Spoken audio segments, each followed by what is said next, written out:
to do your research work. And so finding and striking a balance is an important thing with this.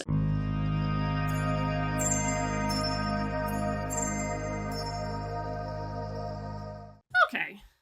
You've been paying attention to the news. There's been a lot going on um, with respect to higher education. And one of the reasons I talk about higher education is, of course, it's where we train the next generation of scientists. And there's also a crap ton of research that's done there, scientific research for STEM and for social sciences too. So it's kind of important to get to talking about what's going on there. And I wanted to use this article, which comes from Free the Inquiry, which is the Heterodox Academy Substack, to just lay a point primarily about balance.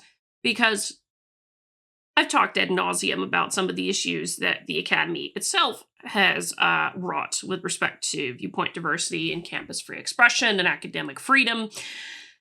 But of course, there is also the other problem of outside influence, and it's not something that should be ignored. It never should be. And ideally, should be very little influence on the research pursuits of academics. And of course, you don't want campus free expression to go out the window because of other forces involved, as it were. So I want to use this to talk about that particular issue and just to make the point here, hopefully at the end, that there's a heck of a balancing act that has to happen with this whole issue of academic freedom and campus free expression. So, open inquiry on campuses is being critically compromised. Spring may not thaw this political chill. It's no longer news that scholars feel less free academically. In November, an Inside Higher Education survey showed that 91% of faculty feel that academic freedom is under threat. And the just-released 2025 Academic Freedom Index shows that in the United States, academic freedom has significantly declined since 2014, with a precipitous drop after 2019. Just for the record, I am actually going to look at that article on the Academic Freedom Index itself and talk about that in a separate video, just to say FYI, look for that coming soon. Many of the threats to open inquiry come from within the academy. Some institutions have imposed political and ideological litmus tests on hiring and promotion of faculty. Scholars have been compelled to add DEI content to their syllabi. Research projects, grant reports, and too many academic departments have lacked viewpoint diversity. All quite true if you're talking about looking at the different survey data that's out there. Very true statement. Again, not going to dwell on it here. But as Musa Al-Gharbi has recently argued, addressing these very real problems requires solutions that don't replace one set of partisan and ideological barriers to open inquiry with new restrictions from the other direction. Absolutely. That is the serious problem here.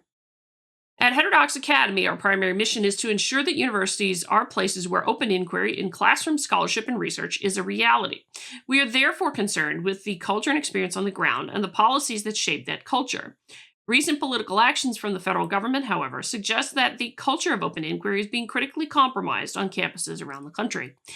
These actions have narrowed inquiry and research, threatened expression with sanctions, and incentivized political compliance. The chill is pervasive. Last month, interim U.S. Attorney for the District of Columbia, Ed Martin, told Georgetown Law School officials that he would not hire as fellows or interns students or others affiliated with a law school or university that continues to teach and utilize DEI. He asked, if DEI is found in your courses or teaching in any way, will you swiftly remove it? In a clear violation of the legal and normative case for academic freedom. Now, here's a point that I want to make, because some of the surveys around censorship, particularly the college free speech rankings, from FIRE and the College Pulse, make it clear that a lot of students are concerned about the grades given to them by their professors if they don't express particular beliefs, but also the pressure of their peers to speak, think in certain ways, and all this kind of jazz.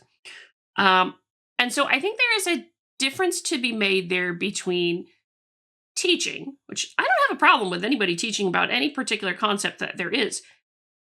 But then there lies this sharp distinction between teaching about it and a professor perhaps pushing that the students should believe in a particular theory that they hold as a particular point of view. Those are two different things. And I don't know that that's been distinguished as much, but it's just a particular point to make because there's some nuances in there that I think need to be flushed out. And though I am not the legal, I'm not a subject matter expert in law, particularly.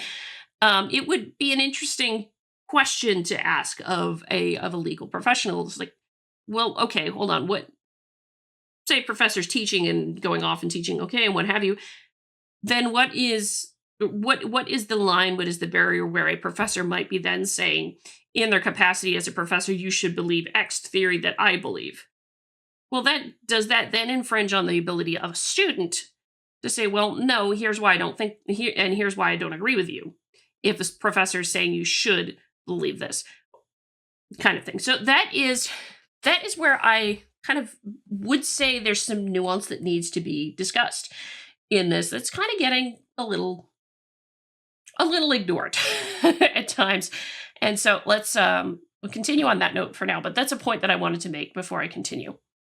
While HXA has been a consistent critic of the use of DEI statements as ideological litmus tests in hiring and promotion of faculty, and has applauded when they are removed from hiring practices, I agree with that sentiment, we're also staunch opponents of government bans on ideas in the classroom.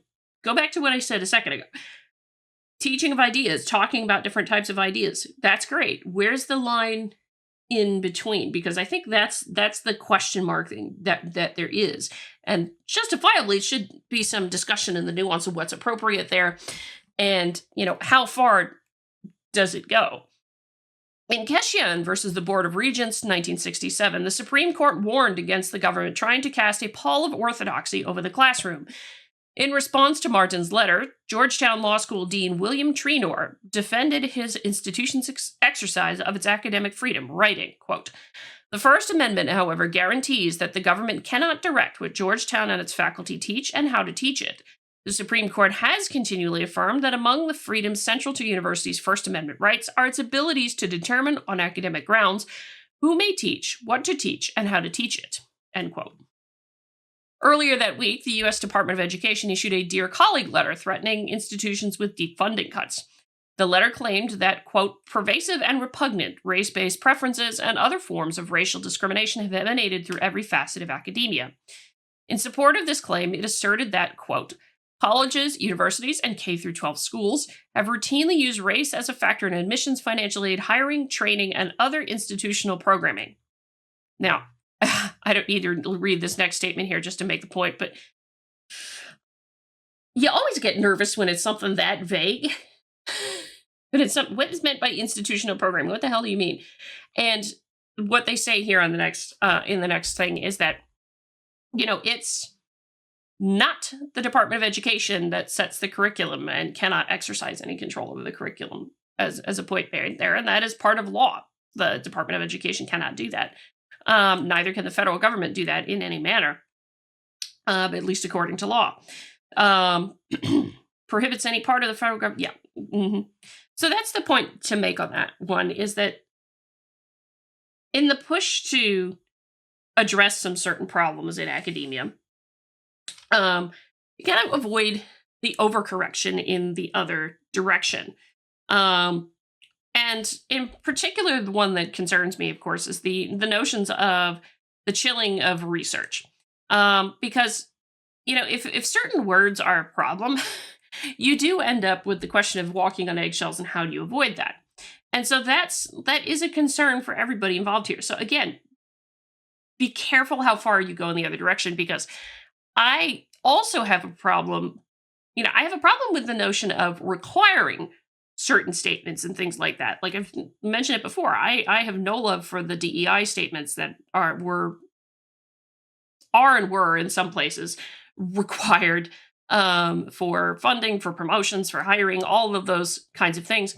But I have just as much of a problem with going back in the other direction and saying you can't get hired if you have these things in here. Saying that you have to have them to get hired is just as bad as saying you can't have them to get hired. You see what I mean? Both of them are really shaky things. And so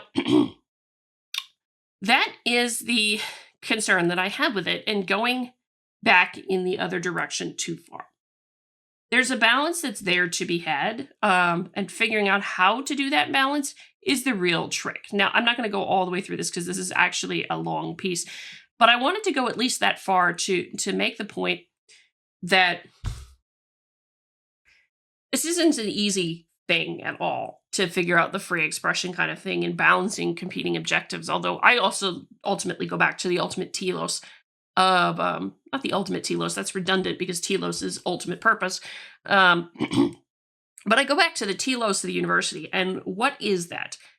The pursuit of the truth and the communication therein to the next generation. And likewise with the sciences, it's the pursuit of the truth that matters more than most anything else. And so that's why I mention this, is that being restrictive to the point of saying you must say this, you must say that, and if you don't, you can't do your research is just as bad as saying you can't say this, you can't say that to do your research work. And so finding and striking a balance is an important thing with this. And right now I think the current administration is going a touch too far. At least a touch too far, to be honest. And so I do have my concerns myself, and I share the concerns of some of my colleagues. Though there's other questions that have been raised over time as we've been looking at the problems in academia and how do you go about addressing them. So I ask you the question, what do you think? Do you think current administration has gone too far? Do you think what kind of balance should there to be struck, and how do you strike it? How would you propose striking it? I'm curious to know your thoughts. Let me know what you think in the comments. Hit the like button on the way out the door. Comment on the video, share the video, subscribe to the channel, all that lovely good jazz. Till next time, I'm Adrian. Stay curious.